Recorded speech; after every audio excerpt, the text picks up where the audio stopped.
Welcome back to GisselleOS. This is episode 12. We are live from El Salvador. This is Salinitas. We are at the beach. Now, the reason I got the mic was so I could pre-film my videos. Well, initially I thought I'm going to be in a place where I'm not going to be able to catch the best audio quality. So film here, and then I thought, you know what, now that I'm thinking ahead, let me just film the video here while I was at home. And I did, but I was running off of 6 hours of sleep over 48 hours, and so that video did not come out well. But that just reaffirms that, you know, there's some quality in my videos. It could get worse. And I think it's a pleasant surprise to film here, but definitely not what I was expecting or planning. But here we are. It is time.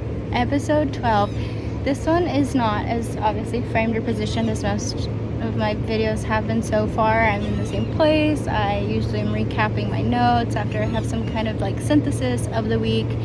But right now I'm in the middle of it. I'm in the middle of what I'm going to speak about, and also just like currently processing it.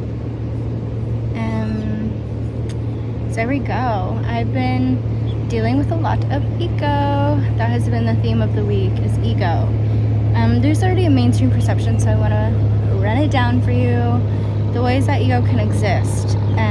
What people typically think is that ego is negative, that it's destructive, and that perception is from the overdeveloped ego. Overdeveloped egos are the ones that externalize their need for power, so they rely on others to make them feel empowered, and that's where I think that's where that notion comes from. So what that can look like is entitlement, stepping over people's boundaries, a lack of consideration to get what they want. So that's the overdeveloped part, is that they are very self-centered to the point where it disconnects them from others. And then there's underdeveloped egos, which is what I have been working with. Is an overdeveloped ego is porous boundaries. So your space then becomes other people's space, taking on others' needs. And the need here is for peace, wanting to maintain harmony across the group, whereas the overdeveloped ego, they both are ultimately looking for control by giving up their own power, asking for others to give it to them. But unfortunately, and the reason why, don't mind the plane, we're just outside. And unfortunately, the reason why I came to learn this is because with my underdeveloped ego, one, I couldn't relate to people who are selfish and self-centered. So obviously I wanted to understand that, like what exactly is happening. And now that I realize, like, oh, I can't relate to them because I am coming from a place of an underdeveloped ego, and it would benefit me to develop my sense of self. And that might be confusing, considering like I have my own interests. I am someone who stands very firmly in what I want, but I'm realizing the last frontier for me is giving up the fight for peace. There is no fight for peace. If anything, it's been a fight within myself, trying to have some kind of sense of peace with others. And I wrote a poem about it. Maybe I'll remember it. It's titled Harmony. A balance held in 4 hands, crushed under one mind. My power turned weakness. An arm bent by another. I release control of the uncontrollable. Rest in nature's order. My gift is restored.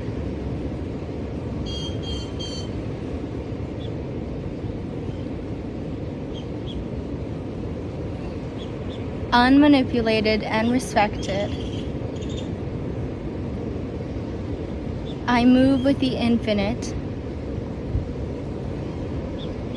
Unmanipulated and respected. The infinite moves with me as I move within it. So think there's a lot there, really. You could sit with every line of that, every word I chose. But really just capturing the feeling of desperately wanting to have some kind of peace in a relationship, and ultimately accepting the grief that that's not what's going to happen, and that the only harmony I can really have is with the universe, and that everything organizes around you, but it only organizes in the way that you are outputting. So from that undeveloped ego, I was attracting people with overdeveloped egos, and I'm done with that. I'm no longer holding that responsibility. And the difficult part for me is just knowing, like the poem says, that's my power. I can be diplomatic, and I can move with grace, even with anger. But I do not need to be in those situations where it's asking for me to be the one to hold the responsibility when it's not mutual. And so I surrender to the universe and the better things that it has in store for me. And the journey there is through integrating my ego. And the confusing part for me here was because I have done so much self-development that I was confused on how someone could have an overdeveloped ego but my own wasn't there. I really had no attachment to ego because I didn't have the ego structure, and that's what ego is. It's just a structure. It's a container for the qualities of yourself, and that's why it was confusing for me to understand, like, how can I have so many interests and really understand myself yet have a weak ego? How can I be a developed person without really having the essential thing that it needs to be a person, the ego? And it's simple. To develop your ego, if you're coming from an undeveloped place, there are 3 things that you can just revisit simply, and as that practice builds, you build your container.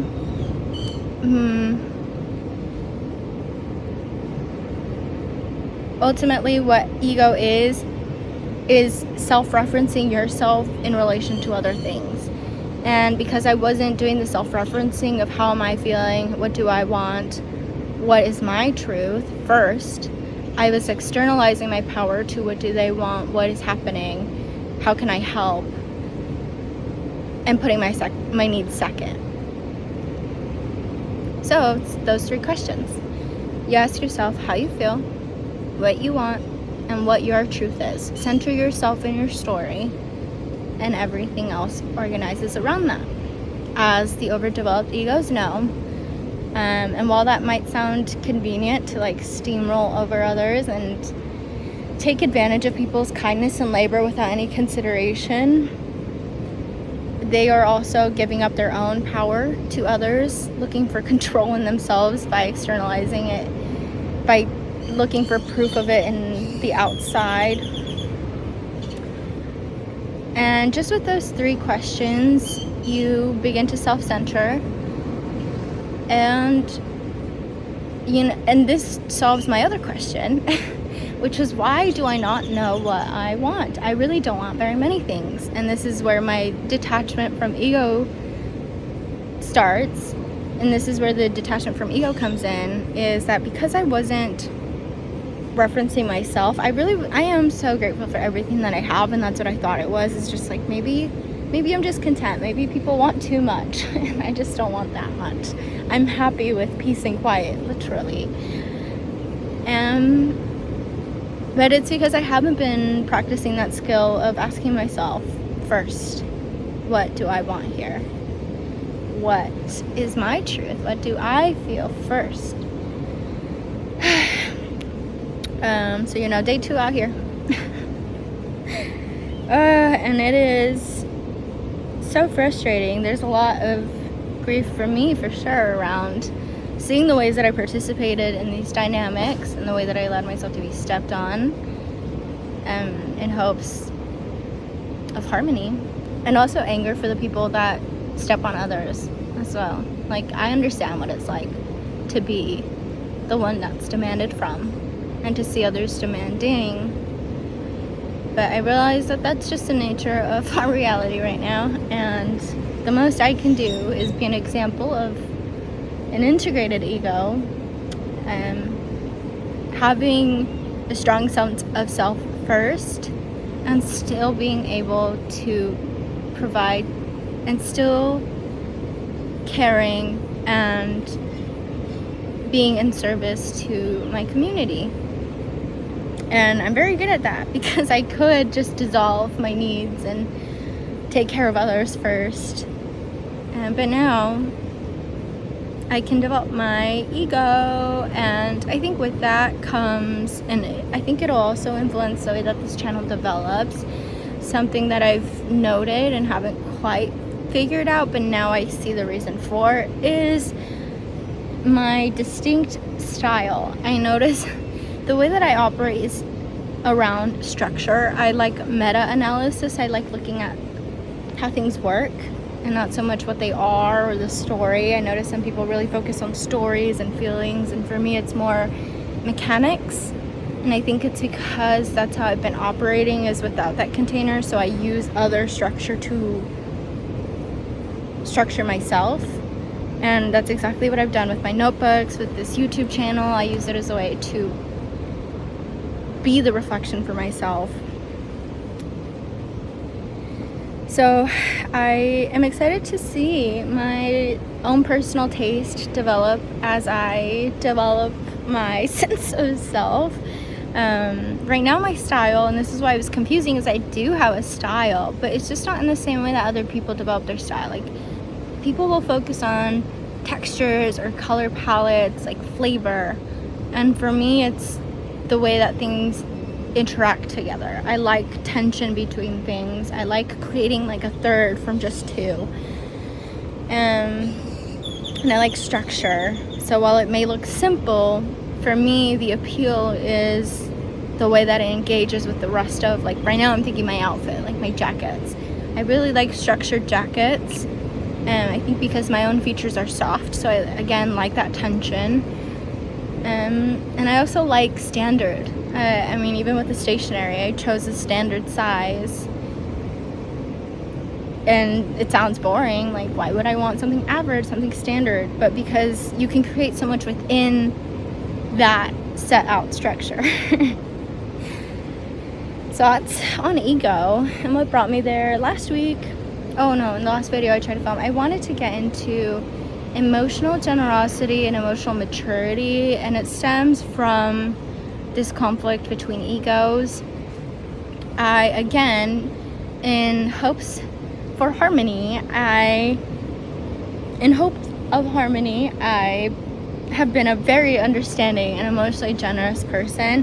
Emotional generosity I actually just recently came into, probably around September or August. That was after I had a breakthrough with my ego. That was like the first breakthrough. So I thought I was done there, and that breakthrough had to do with in what I call an invisible ego wound. So it's an invisible ego wound. It's all of it together.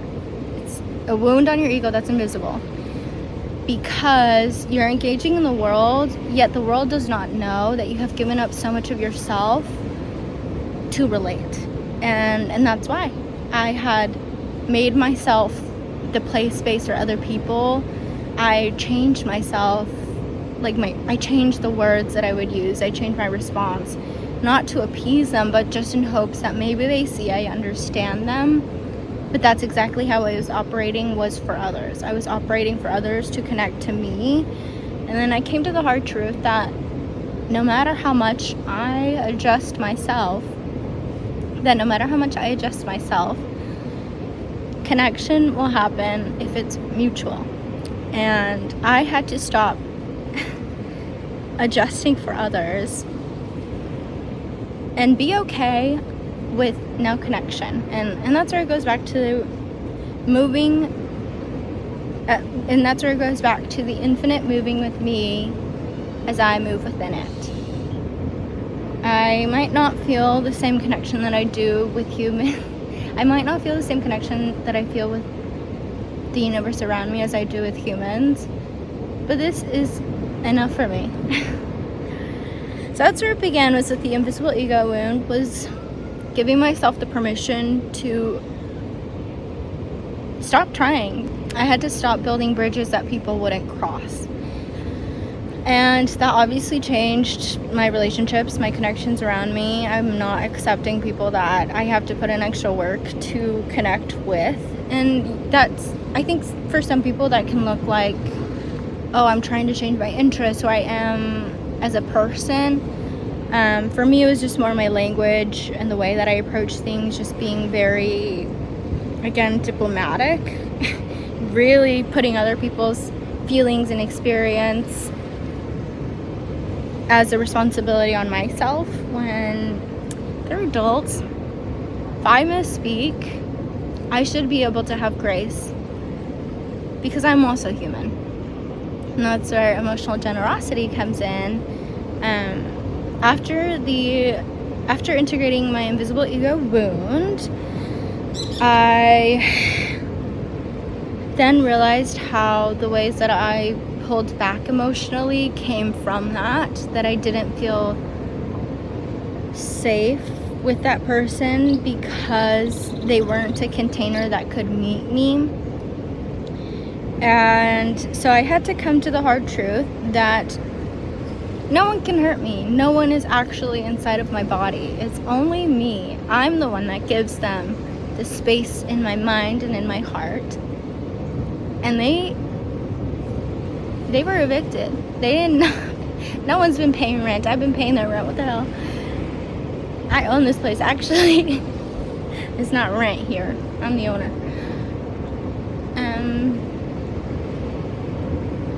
And so because I became empowered in who I am as an individual, I then realized, well, if nobody can hurt me, then why not approach people in a way where I'm not guarded, essentially, is what it came down to. Instead of that feeling of needing to be separated or guarded, or just like, again, closing off emotionally, I can show up with emotional generosity, knowing that my cup is full. It's actually overflowing, and that's why I had so much to give to people. And now I'm just aware of how I reserve that for myself and how precious that is, and that I'm not willing to throw gold to people who can't even catch it. And that's what it came down to. That's what it felt like. Because every interaction I had, I felt like I was spitting bars, like actual gold. Like, this is life-changing stuff, yet the people around me are so unaware of who they are in the presence of, and not even to like inflate my own self-esteem, but just really, like, I have spent so much time studying myself and the world, and I know that's not something I run into quite often. I wish I did. And that was the motivator for this, is the internet is a third space, and there are people that are like me. We just might not be in the same place geographically, but we're out there. And so with emotional generosity, how this comes up is in conflict. You know, in conflict, obviously that is a moment where you do have to think, what do I feel? What do I want? What is my truth?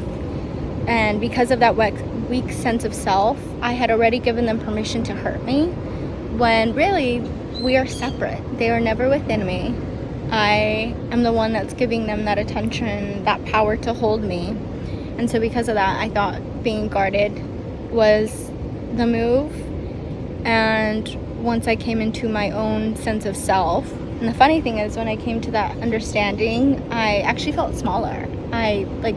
Not even felt, like, my perspective, literally. I looked at my ceilings, and it was so strange that just with that change in my mindset, my surroundings and my relation to it had changed. I was looking at my own room, like a place that I'd been frequently, and all of a sudden the ceilings were taller and I felt smaller, and not in a bad way, but just centered in myself. I wasn't externalized.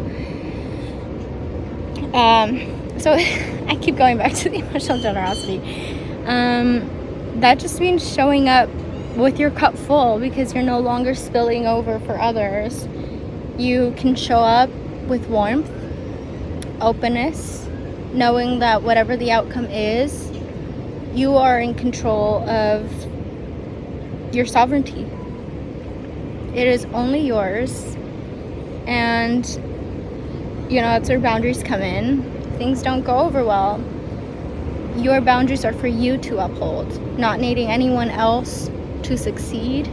Instead, allowing yourself the liberty to cut off those relationships and move to places that actually do support you. But obviously, if you are coming from an emotionally depleted place where you are constantly in service of others and not paying attention to yourself first, it is difficult to approach with that emotional generosity, and instead you'll most likely have resentment. And then where emotional maturity comes in is, again, with conflict. Some people just aren't there too. You can have all that emotional generosity, wanting to have a warm presence and connection, but if someone is so disconnected from their own emotions and lacking self-awareness, which is the emotional maturity, that's not something that emotional generosity can bridge either. So just three topics that have been on my mind, that I have been experiencing, integrating in my personal, interpersonal relationships. That's something I find myself getting upset about. Like, I have seen, healthy relationships, healthy friendships, healthy family dynamics, yet someone who has put so much time into developing themselves, I can't share that with the people closest to me. But I don't know, I guess that's where we give our own story the meaning. Would I really be here if it weren't for that? Would I have such a strong relationship with the world around me if it wasn't for the lack of connection outside of me? It's so beautiful out here.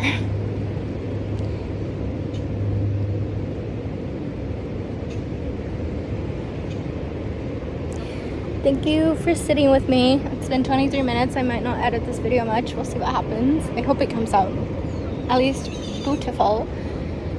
I think that covers it. Yeah. If you're someone who's felt what it's like to be around demanding egos, stepped on without consideration, know that there are people who are willing to meet you, people who are willing to let you rest, who don't ask for you to do more.